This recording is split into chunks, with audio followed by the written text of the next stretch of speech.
There is a number a lot of Australians quietly panic over every time they check their super balance online, the average balance for your age. You look it up, you see a figure that feels miles away from what you have actually got, and you assume you are falling behind everyone else. Here's the problem. That number is almost meaningless on its own, and the real picture is very different, and honestly a lot less scary than the average makes it look.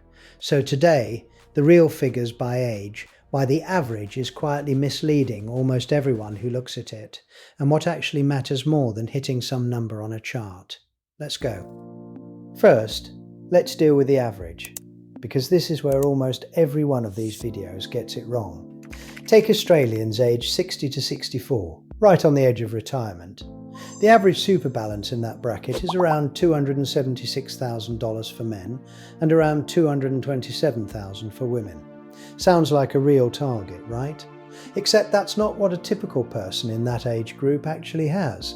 The median, the figure where half of people have more and half have less, is only around $220,000 for men and about $163,000 for women. That's a genuinely large gap, and it exists because a relatively small number of people with very large balances drag the average upward, while the typical, ordinary person sits well below it. If you compared yourself to the average and felt behind, there's a good chance you were comparing yourself to a number that most people never actually reach. And it gets more extreme than that. A 2025 report looking at recent retirees split them into 5 even groups, from the highest balances to the lowest, and the gap between them is staggering. The top fifth of retirees had a median balance of $1.4 million. The next fifth had $523,000. The middle fifth, literally the most typical Australian retiree, had $200,000. The next fifth down had just $49,000, and the bottom fifth retired with only around $1,000 in super. Read that again. 1 in 5 recent retirees had almost nothing in their fund at all. If you've ever felt ashamed of a modest super balance, that number alone should tell you that you are nowhere near as alone in that as the averages make it feel. So let's go through the real averages by age bracket, but hold on to that median gap the whole way through, because the true typical number sits meaningfully below every figure I'm about to give you. In your early 30s, the average sits around $50,000.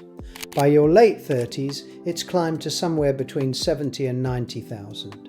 Into your early 40s, average balances are sitting around $100,000 to $125,000. By your late 40s, that's grown to somewhere between $127,000 and $160,000. In your early 50s, averages sit around $158,000 to $204,000. And by the time people reach that 60 to 64 bracket we started with, averages land around $227,000 to $276,000. Though remember, the median for that same group is notably lower. Now, here's the part almost nobody tells you when they show you this chart. These are all averages, inflated by the same wealthy minority every single time. Treat every one of these figures as a ceiling to admire, not a target you've failed to hit if you're under it. The honest, typical Australian at every one of these ages has less than the average shown here, often quite a bit less, and that is completely normal, not a sign that you've done something wrong. You'll also notice men consistently show higher average balances than women at every single age bracket. And the gap doesn't shrink. If anything, it widens by retirement age. This isn't some mysterious difference in financial ability. It's mostly the direct result of career breaks for raising children, more years spent in part-time work, and historically lower average wages compounding over an entire working life.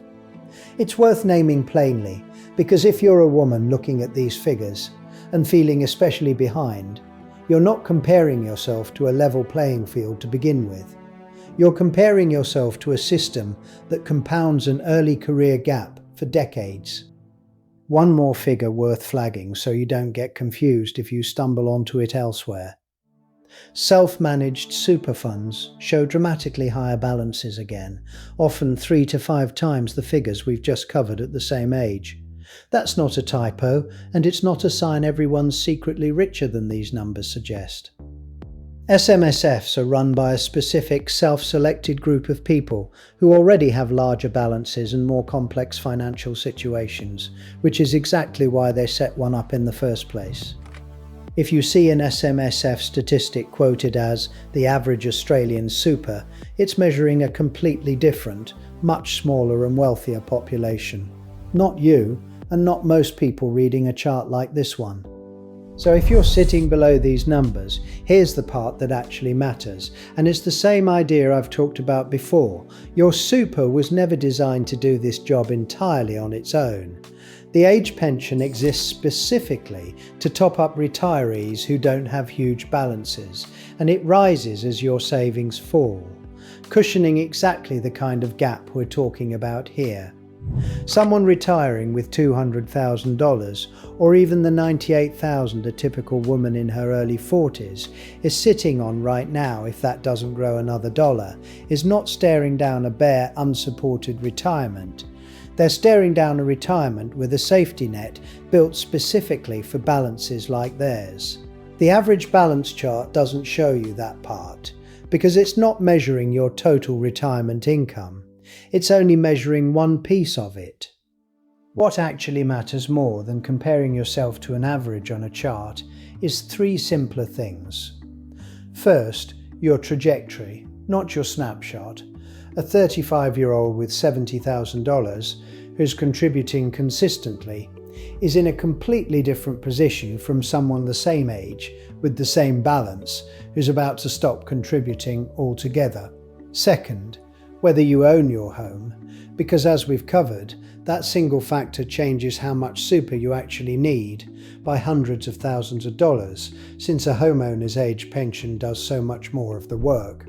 And third, how many working years you've actually got left to add to that balance, because the difference between the average at your age and where you personally sit can often be closed with time and consistent contributions far more easily than people assume when they're feeling behind.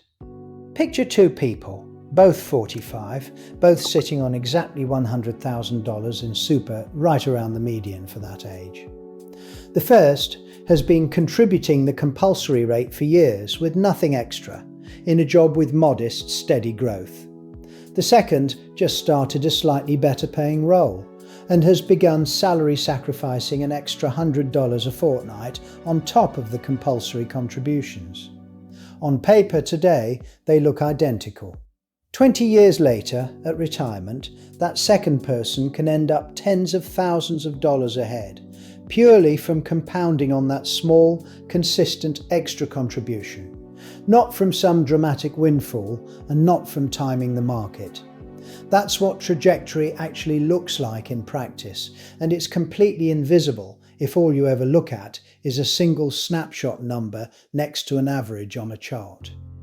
So the honest takeaway is this: if you looked at your super balance today and it came in under the average for your age, you are not the outlier, you're the median, or close to it, and the median is genuinely meaningfully lower than the number most of these charts lead with.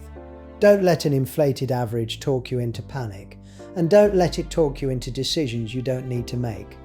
Look at your trajectory, your home ownership, and the years you've got left, and remember, the safety net's sitting underneath all of it, the whole time. 2 honest notes before you go.